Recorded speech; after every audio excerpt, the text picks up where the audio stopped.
సోము, అక్షయ్ వస్తుంది. ఇదిగో డబ్బు అప్పు తీసుకుంటున్న విషయం అక్షయ్కి తెలియటానికి వీల్లేదు. అలాగే. ఏంటి ప్రకాశం, ఈ మధ్య ఒక మంచి సినిమా వచ్చిందంట, చూసావా? చాలా బాగుందంట. మా చుట్టుపక్కల వాళ్ళు చెప్తుంటే విన్నాను. ఇదిగో అనవసరంగా ఓవర్ యాక్టింగ్ చేసి నువ్వే ఇరికించేలా ఉన్నావే. కాస్త సైలెంట్గా ఉండు. Okay okay. అక్షయ రామ్మా, రా కూర్చో. కూర్చోమ్మా. ఏంటి నాన్న ఏదో స్పెషల్ గా స్వాగతిస్తున్నట్టున్నారు? ఏం లేదమ్మా, ఊరికే. ఊరికేనా?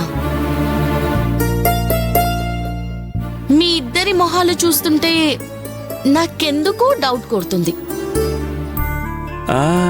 ఏం లేదమ్మా, నీ పెళ్లి ఎంత గొప్పగా జరిపించాలని నేను సోము మాట్లాడుకుంటున్నాం. ఇంతలో నువ్వు వచ్చావు. అంతే అంతే కదరా సోము? అవునవును. ఎందుకు నాన్న అబద్ధం చెప్తున్నారు? అబ్బే అదేం లేదమ్మా.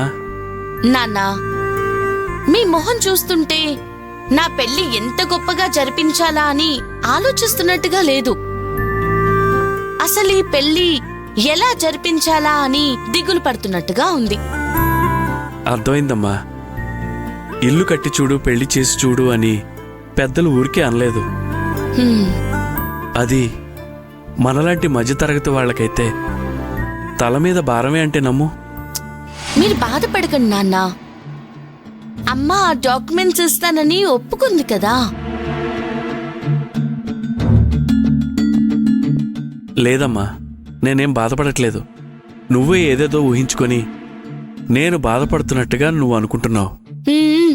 సరే సరే, నమ్మేశానులే. సరే, ఈ సంగతి వదిలే. అల్లుడు గారు ఫోన్ చేశారా?